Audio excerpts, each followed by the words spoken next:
So today we're going to be taking a look at a scenario where the continent of Asia disappears. That's right, the entire Asian continent, which is the largest in the world, is going to be vanishing from existence and the world is going to be shocked. Now, I just did a video of this 3 weeks ago, which was what if Europe disappeared, and you guys absolutely loved it, so I might as well do it with every other continent, and maybe we'll even get into countries eventually. So yeah, Asia is gone and the world is confused. If you guys enjoyed this video, make sure to leave a like on it, and most importantly, subscribe to the channel, because if you didn't know, we are aiming for 100,000 subscribers by the end of this year, and we're getting close. Is it possible? Of course, but it is all up to you guys. So if you really want to help out, make sure to subscribe if you haven't already, and if you want to help out even extra, tell some friends, family, anyone who's interested, or just anyone in general, tell them to subscribe. I believe we can get there, and it would be amazing if we can. So yeah, let's go ahead and just hop into this video. All right, so the world map without Asia is definitely cursed. So cursed that I don't even know where to start with this. So obviously, and most importantly, there is billions of people dead. That's not a good thing. But also, there's a lot of cultures that have gone. There's history that has gone forever and is only like kept in our minds now. Languages are going to disappear, and economy is screwed. When Europe disappeared, it hurt the world, but when Asia disappears, it's going to hurt the world even more. We're talking oil, we're talking China, you know, we're exporting China, of course, but all of China's exports, Russia's exports, India's exports, and you know, that's a lot of countries. But if we just look past the suffering, what could break out war-wise? Well, most notably, a lot of the West enemies are gone, so Russia, China, Iran, they're all gone. The only notable ones that still remain are Belarus, Serbia, some countries in Africa, Venezuela, and Cuba, and then Nicaragua. Other than that, it's a pretty Western world out here. It's actually really Western considering that the East is gone. So now we have NATO launching an investigation called WTF-WJH. I'll let you figure out what that means on your own. Also, just to get it out of the way, I know that Russia is Eurasian, and in the European video I had them disappear as opposed to staying with Europe, and I did the same thing here because Russia is just too much of both. So here we have NATO colored in, and they're just gonna go over here and investigate a whole lot. They're going to especially investigate this particular area where there seems to be a lot of oil in the water. Yeah, so the US mainly is going to investigate this area. Europe and NATO itself, they're going to go more after this area. But with this, we have the eastern half of the world becoming more and more scared. Obviously, their big protectorates, Russia and China, have just disappeared, nowhere to be found, and they are left on their own.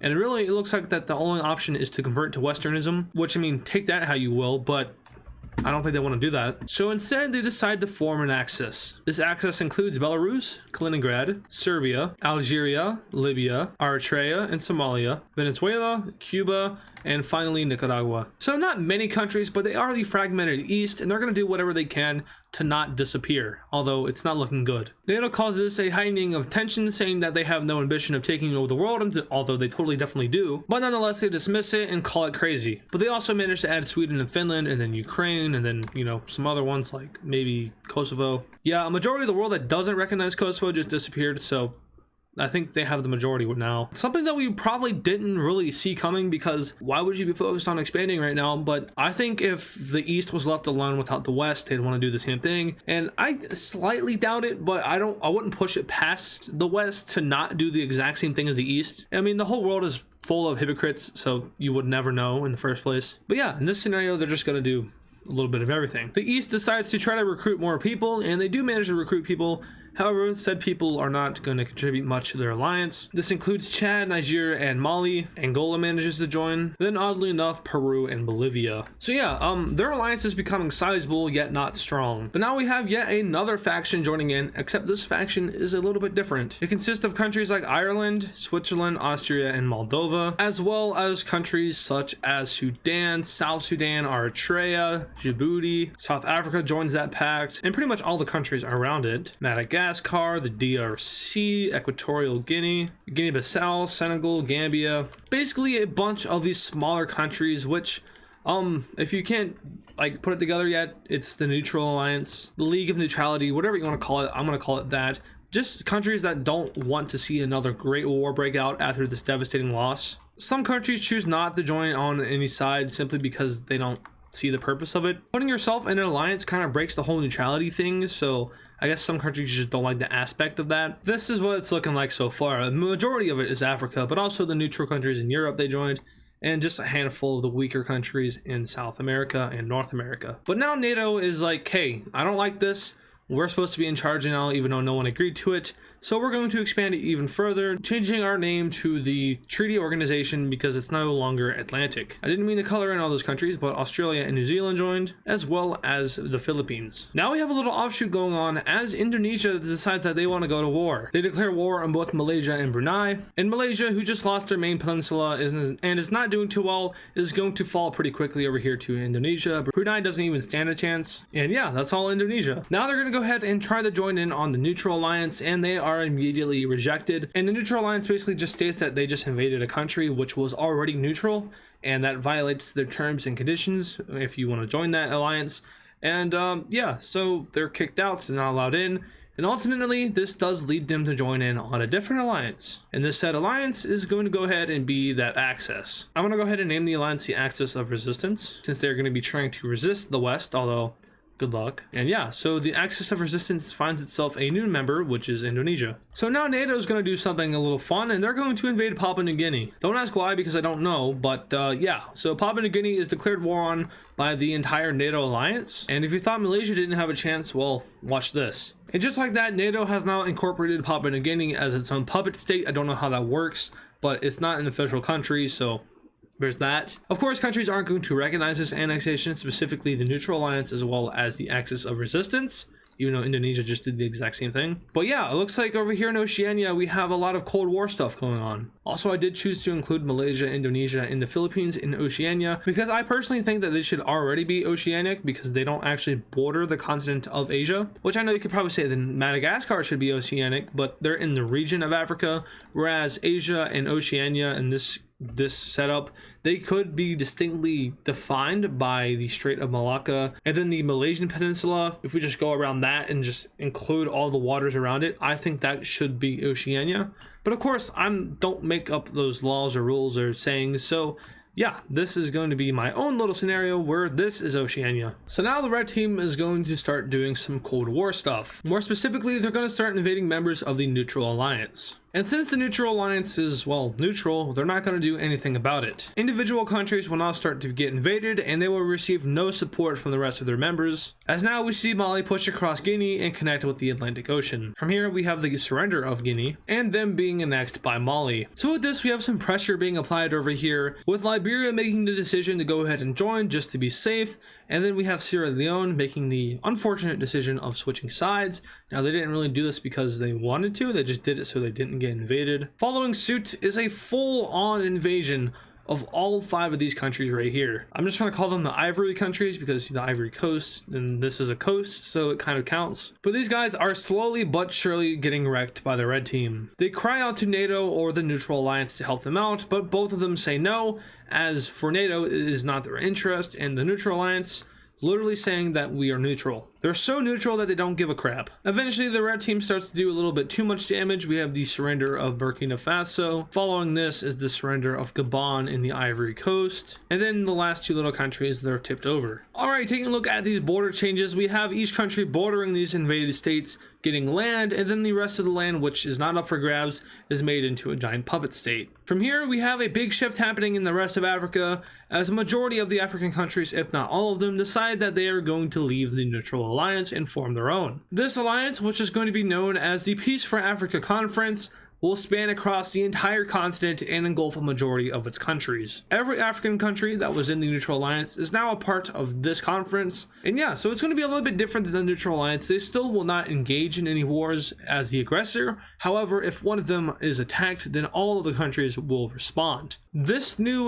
guideline is a little bit more appealing to some countries, seeming as if they do get invaded, they're not going to die. But the unfortunate thing is that it's only exclusive to Africa. So people over here in the Americas, they're not going to be able to join. But Tanzania, Burundi, Rwanda, Uganda, and Kenya, they're all going to be able to join, and that's exactly what they do. Some notable countries which have abstained from joining any alliance are Mauritania, Western Sahara, Morocco, Tunisia, and Egypt. This is a little tool that we'll use later. In fact, later is now, as Mauritania joins in on the red team, instantly causing Morocco to make a decision and join in on NATO. As for Western Sahara, it's been a while since I did this, but that too sinks into the ocean. Let it sink into the ocean. But with this spiff decision being made by these 2 African countries, we have Tunisia following suit and joining in on NATO. And that's going to do it for Africa, as Egypt and Nigeria both state that they will abstain from picking a side making them the only 2 African countries to not join in on an alliance. Welp, it's time. Just like in every other AdizzPro video, there will always be one ginormous war towards the end of the video, which is going to be the most entertaining aspect, I guess, unless you like the build-up, which some people do like the build-up, and I get that. But yeah, it's time for mass death, destruction, and horrible, horrible, horrible decisions. Now, the aggressor in this war is actually going to be NATO for once. Wow, never done that before. But their aggressive actions include invading Serbia from the north, invading Kaliningrad, and finally invading Belarus. Now, of course, all 3 of these actions will activate the Red Team's alliance,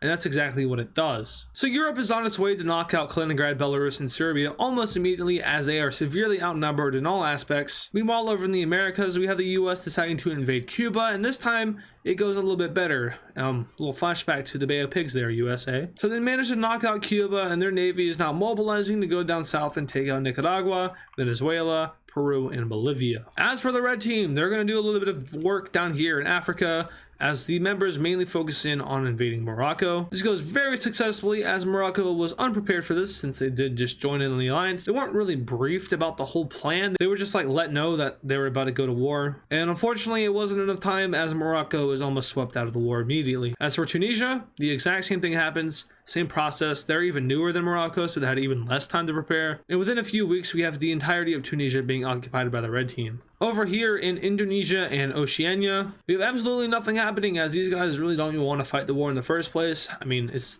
4-1 over here, but the 1 is fairly powerful, so they're going to be able to do some work. Eventually, they make a landing in the Philippines to take out their entire southern island. They take out this little stretch right here, and then it's a bunch of island hopping, and I mean a bunch of island hopping. As for Papua New Guinea, they managed to push in a little bit, but this is where NATO's strategic headquarters for the Oceanic region is, so they're not able to get far without being hit by a bunch of tanks and bombs. Back over to Africa, Morocco is unfortunately killed, and with that, a little bit of Britain and Spain are taken. Just a little bit though, because there's not much. It's not even visible on the map. Back over in Europe, we have the small country of Kaliningrad getting completely annexed. Following this is the occupation of the Belarusian capital of Minsk, and eventually the death of Belarus itself. And finally, and most surprisingly, Serbia is the last one to go in Europe. So now that Europe has defeated all of the Red Team in their area, they're now going to refocus onto Northern Africa, and good luck.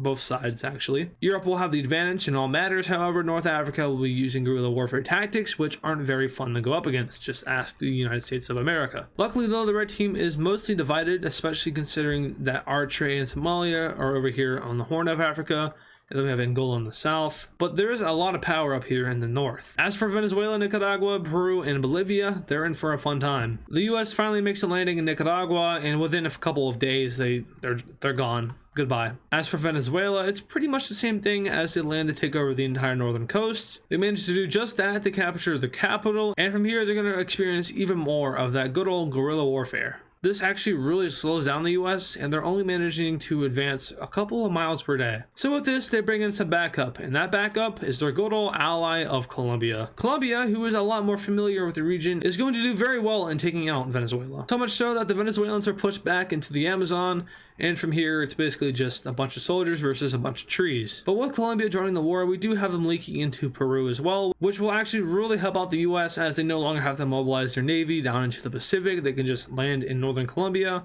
or even go through the Panama Canal, port here, and then go fight here. So that's a huge sigh of relief for the US, as they're now focused on South America.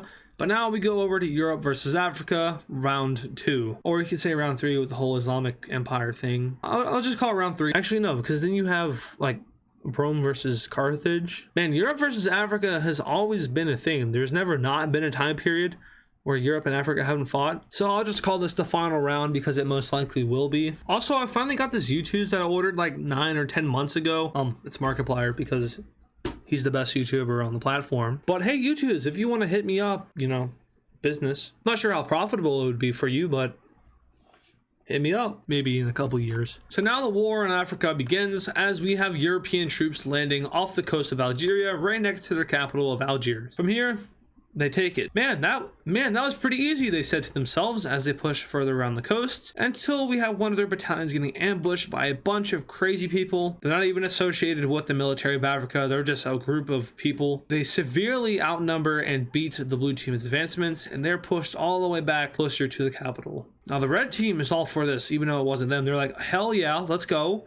random people, and the blue team's like, okay, let's drop some bombs. Not atom bombs though, because we're not doing those. If you wanted atom bombs, there was a video 2 videos ago. So with the blue team doing some war crimes and carpet bombing a lot of areas, there's no one to stop them, as they technically rule the world. With the UN being in New York and then Brussels having NATO's headquarters, there's really no one to stop these guys unless the entire rest of the world booted up against them, which is extremely unlikely because, you know, Brazil is friendly, Argentina, Chile, they're friendly, they're not going to do anything. Nigeria and Egypt, they're friendly.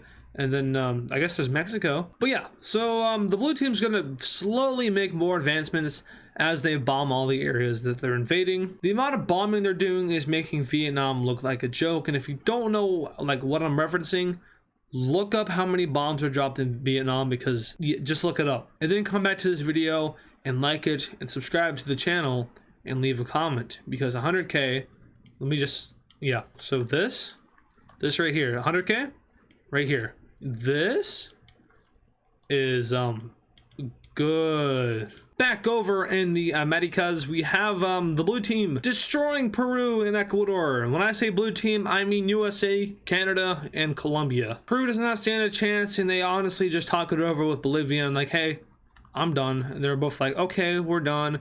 And then finally, boom and boom. They exit the war, however, they will still face repercussions once the war ends. Heading back over to Venezuela, the guerrilla warfare fighting is pretty much over with. They're still there, but the territory is nonetheless annexed. And now the Stars and Stripes are sailing the seas over to Africa. We have the US Navy getting to about here as they prepare to make a landing in Mauritania, but something very big and devastating occurs. Ouch. Mexico joins this war on the side of the red team. They're slam-packed with volunteers and conscripts and just people with guns, and they're about to go blazing. Remember the Alamo? Yes, Mexico does as well. They remember it as a victory. Mexican forces shoot up into southern Texas, crossing the Rio Grande. Next, they push across into Arizona and into southern California. The US military immediately does a 180 and starts to head home, as this is now their biggest threat and biggest priority. Now, while the military is still over here, they do still have a bunch of homeland defensive stuff, so they're gonna fire a bunch of that into Mexico. This isn't a nuclear bomb, just letting you know, but there are bombings happen literally everywhere along the border. That's just to knock out these supply camps. They're gonna try to hit major cities